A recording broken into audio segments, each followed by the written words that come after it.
सुप्रभात। Very good morning. आप सबको मेरा नमस्कार। मैं डॉक्टर संजय श्रीवास्तव हिम्स के इस योग सेशन में आप सबका स्वागत करता हूँ।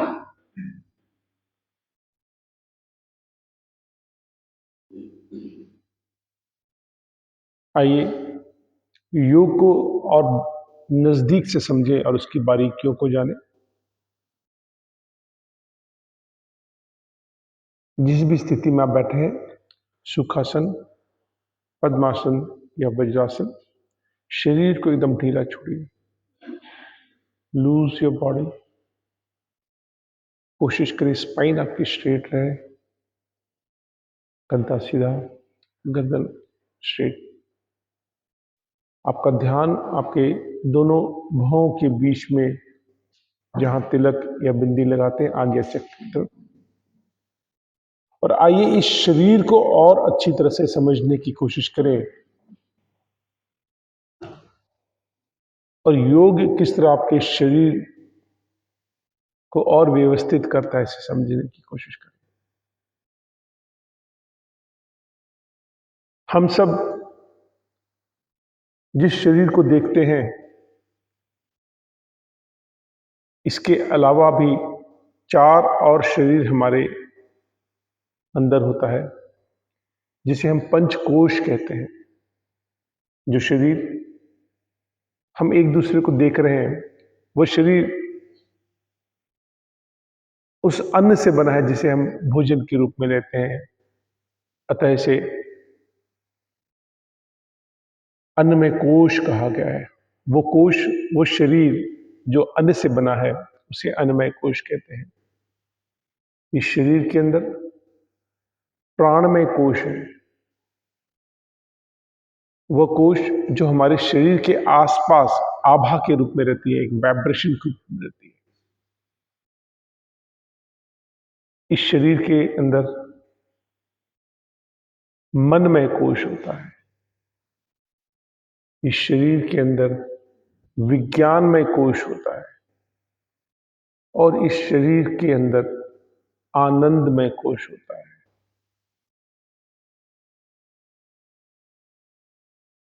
मैं जो कुछ भी आहार लेता हूं, उससे मेरा ये स्थूल शरीर बनता है, जिसे मैं महसूस कर सकता हूं, जिसे मैं देख सकता हूं। अन्नमय कोश। इस अन्नमय कोश से जिस ऊर्जा का प्रवाह होता है, उस ऊर्जा से बना हुआ कोश मेरा प्राणमय कोश है। इस अन्न के प्रभाव से जो शरीर बना, वह मनमय कोश होता है। मेरा मन मेरे नॉलेज, मेरे विज्ञान पे निर्धारित है। अतः मेरा विज्ञानमय कोश मेरे मनमय कोश को बनाने में मदद करता है और इन चारों द्वारा निर्धारित होता है मेरा आनंदमय कोश। और यही कहा जाता है कि सत चित व आनंद ही हमारा परम कर्तव्य है, वो हमारा लक्ष्य है, वो हमारी मंजिल है। हम हर समय केवल अपने शरीर के बारे में सोचते हैं, मगर इस शरीर को बनाने के लिए जो कारण है, हम उसके बारे में सोचते ही नहीं है। आइए योग द्वारा हम अपने उस पंचकोश को और अच्छी तरीके से समझें, जाने और उसके स्वास्थ्य के प्रति भी हम जागरूक हों।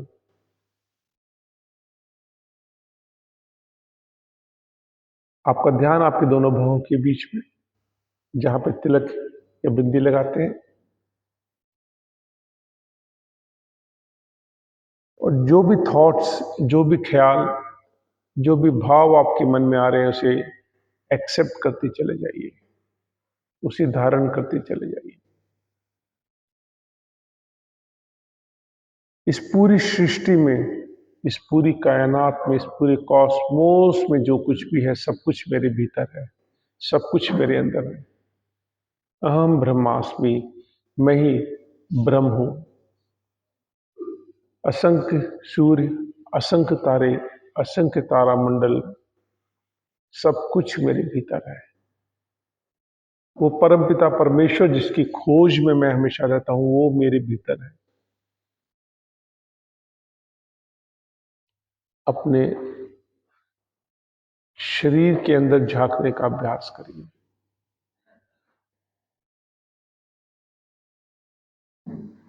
इमेजिन करिए आप ऐसी स्थिति में, ऐसी जगह पे हैं जहां पे केवल आप ही आप हैं और कोई नहीं है।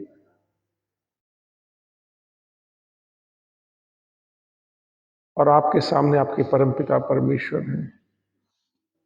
उस भाव से, उस मन से आप उस परमपिता परमेश्वर को देखिए और ओम चैंटिंग द्वारा उनका आवाहन करेंगे। ओ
ओ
अपने दोनों हथेलों को अपने सर के ऊपर रखिए और इस सृष्टि के, इस कॉस्मोस की जितनी भी शक्तियां हैं, जितनी भी एनर्जीज हैं, जो भी आशीर्वाद ईश्वर आपको देना चाहता है, उसको ग्रहण करें, उसे रिसीव करें। ओम चैंटिंग द्वारा उसका आह्वान करें।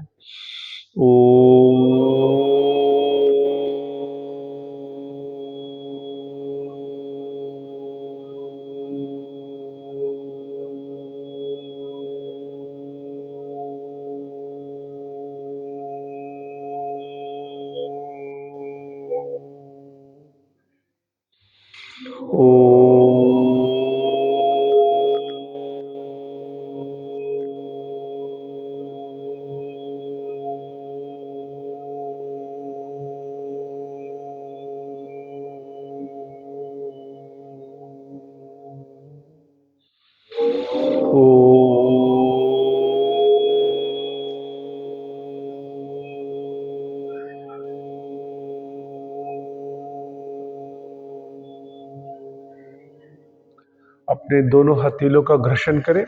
Rub your hand.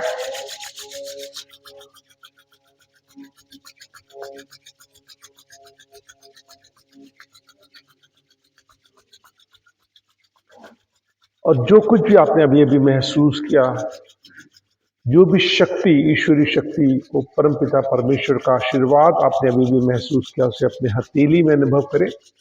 पर्याप्त ऊर्जा, पर्याप्त गर्माहट महसूस करने के बाद अपने हथेली का पिछला भाग अपने आंखों की तरफ लगाएं और हल्का सा दबाव देते हुए उसे गोल गोल रोटेट करें, घुमाएं। अपने हथेली को नीचे स्लाइड करते हुए अपनी उंगली को अपनी आंखों की तरफ लाएं और दोनों आंखों में पर्याप्त मात्रा में प्रेशर देते हुए एक मसाज करें क्लॉकवाइज। आपके दोनों नासिका का घर्षण करें।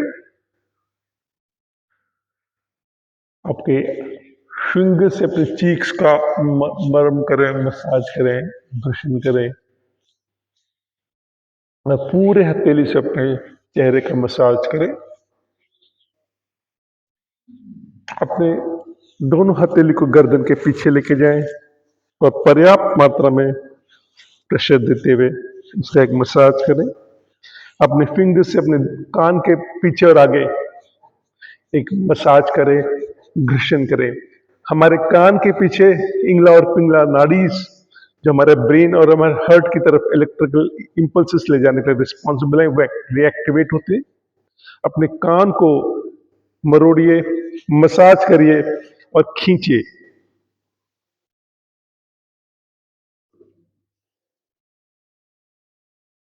ये कान के पास, कान के अंदर उभरता हुआ जो एक नस है, उसको हल्का हल्का दबाव देके घर्षण करिए, रगड़िए। कान वो एक अल्ट्रासाउंड है। जब हम अपनी माँ के गर्भ में होते थे, ये हमारा शेप था, ईश्वर ने वो लगा के हमें भेजा। हमारे शरीर में 3 ऐसे पॉइंट होते हैं, हमारे कान, हमारे दोनों हथेली और पैर, जिसमें शरीर के हर हर अंग के प्रेशर पॉइंट्स, ट्रिगर पॉइंट्स होते हैं। हम केवल कान पे ही वो ट्रिगर पॉइंट्स को एक्टिवेट करके शरीर को स्वस्थ कर सकते हैं। हमारा ये निचला पोर्शन हमारा ब्रेन, ये उभरा हुआ पोर्शन हमारा कंप्लीट स्पाइन व अन्य शरीर के पार्ट्स इसमें विद्यमान होते हैं। यही कारण है कि जब बच्चा पढ़ने में कमजोर होता था या बदमाशी करता था, यहाँ पे हम पकड़ के दबाया करते थे। ये सजा नहीं होती थी, ये केवल आपके ब्रेन को रिएक्टिवेट करने के लिए, आपके हार्मोन बैलेंसेस को ठीक करने के लिए यहाँ पे प्रेशर दिया जाता है। यही कारण है कि फीमेल्स में यहाँ पे बालियां पहनी जाती हैं, आपके हार्मोन्स को रिएक्टिवेट करने के लिए। आपका शरीर जो ईश्वर ने आपको बना के दिया है, बहुत साइंटिफिक है। जैसे मैंने अभी अभी आप लोगों के साथ डिस्कस किया कि हमारा केवल एक ही शरीर नहीं, हमारे पंचकोश होता है, 5 शरीर है हमारे पास। एक वो शरीर जो हमें दिखता नहीं है, हमारा आभा मंडल, जिसे प्राणमय कोश कहते हैं। एक ये शरीर जो हम एक दूसरे का देख सकते हैं, जिसे अन्नमय कोश कहा जाता है। तो प्राणमय कोश, अन्नमय कोश, इसके बाद मनमय कोश। कोश मतलब शरीर, वो शरीर जो मन द्वारा बना हुआ है। इसके बाद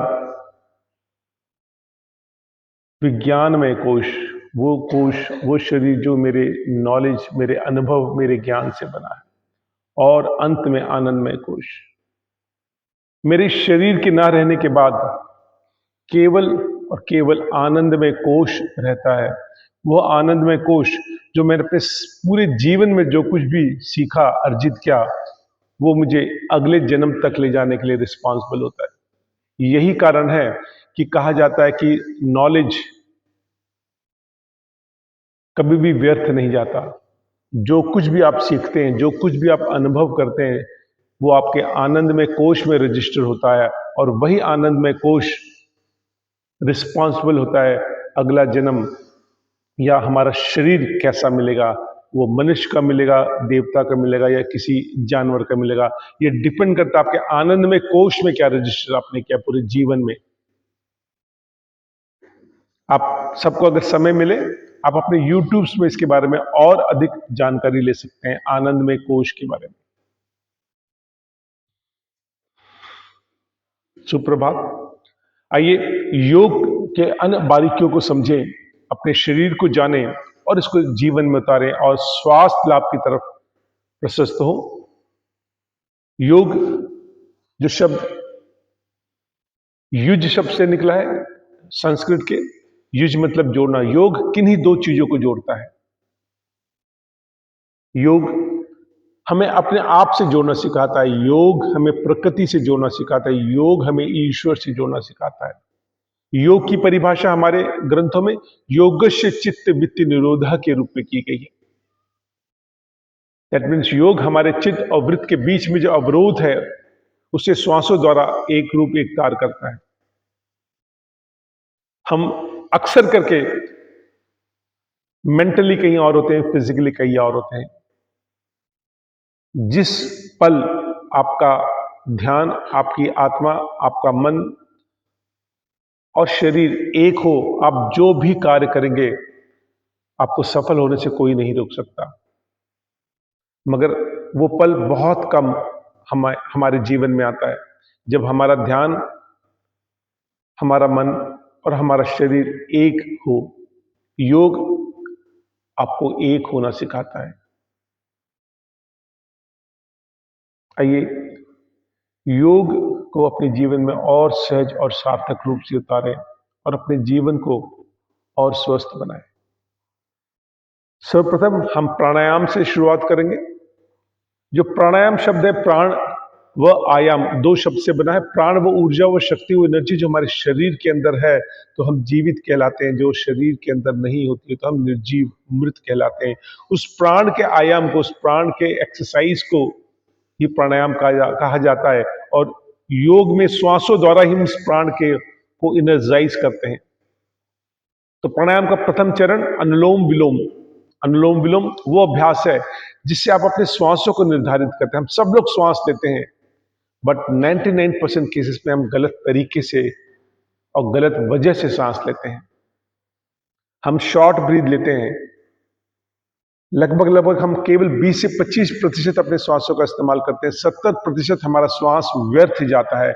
आइए योग द्वारा, अनुलोम विलोम द्वारा सही तरीके से श्वास लेना सीखिए। जब हम श्वास लेते हैं, डीप बेली ब्रीदिंग यानी गहरी लंबी सांस लेना चाहिए। जब आप सांस लेते हैं, आपका पेट आगे की तरफ फैलना चाहिए। जब आप सांस छोड़ते हैं तो नाभि आपके पेट के अंदर की तरफ जाना चाहिए। भरपूर सांस लीजिए और भरपूर सांस छोड़िए। हम 1 मिनट में लगभग लगभग 18 से 20 बार सांस लेते हैं। जब आप डीप बेली ब्रीदिंग करते हैं, ये धीरे धीरे धीरे रिड्यूस होते होते 10 बार, 8 बार और फिर 4 बार आकर ठहर जाता है। ईश्वर ने ये सांसें हम सबको गिनी चुनी दी हैं और जो चीज गिनी चुनी होती है बहुत बहुत बहुमूल्य होती है, कीमती होती है, तो उसे व्यर्थ नहीं गंवाना चाहिए। जब हम डीप बेली ब्रीदिंग करते हैं, हमारी सांस लंबी होती है और उसमें एक ठहराव होता है। जब हम शॉर्ट ब्रीथ लेते हैं, बहुत जल्दी जल्दी लेते हैं, छोटी ब्रीथ होती है और हम बहुत व्यथित होते हैं। आइए इसे सीखें और सही तरीके से श्वास लेना प्रारंभ करें। हमारा शरीर बीइंग बहुत साइंटिफिक है। हमारा जो राइट नॉस्ट्रल से सूर्य नाड़ी को रिप्रेजेंट करता है, जो लेफ्ट नॉस्ट्रल से चंद्र नाड़ी को रिप्रेजेंट करता है। गर्मियों में हम चंद्र नाड़ी को एक्टिवेट करते हैं और सर्दियों में हम राइट नाड़ी को एक्टिवेट करते हैं। तो लेफ्ट नॉस्ट्रल्स को ब्लॉक करें, हमसे राइट से गहरी लंबी सांस लें। जब अपने गहरी लंबी सांस लिया, कुछ पल के लिए ठहरिए, इसको कुंभक कहते हैं। तो राइट नॉस्ट्रल्स को ब्लॉक करके लेफ्ट से गहरी लंबी सांस छोड़ेंगे। जब अपने श्वास छोड़ा लेफ्ट से, फिर आपने कुछ पल के लिए ठहरना है, इसको रेचक कहते हैं। पुनः लेफ्ट से गहरी लंबी सांस लेंगे, कुंभक, और राइट से गहरी लंबी सांस छोड़ेंगे, रेचक। जो सांस छोड़ने की स्पीड और टाइमिंग है, सांस लेने की स्पीड और टाइमिंग से डबल होनी चाहिए। यानी कि आपने 1 सेकंड में सांस लिया तो कल लगभग लगभग 1.5 से 2 सेकंड में सांस छोड़िए, गहरी और लंबी। आइए इन सबको ध्यान में रखते हुए 10 बार इसका अभ्यास करेंगे।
आप कोशिश करिए आपका हथेली आपके नाक के आगे ना हो। अगर आपका हथेली आपके नाक के आगे होता है, आपके श्वास आपके हथेली से टकरा के आपके शरीर के अंदर वापस चले जाएंगे। अपने नाक को ओपन रखिए, हथेली नाक के ऊपर होनी चाहिए, जिससे श्वास आप फ्रीली ले सके, श्वास आप फ्रीली छोड़ सके। स्पाइन स्ट्रेट होना चाहिए, कंधा एरेक्ट, गर्दन सीधी। गहरी लंबी सांस लीजिए और गहरी लंबी सांस छोड़िए। जितने सहज रूप से आप अनुलोम विलोम करेंगे, आप उतना स्वस्थ अपने आप को फील करेंगे। गहरी लंबी सांस लीजिए और गहरी लंबी सांस छोड़िए। अपने श्वासों को व्यवस्थित करिए, शरीर को सहज करिए और अगले अभ्यास की तरफ चलेंगे।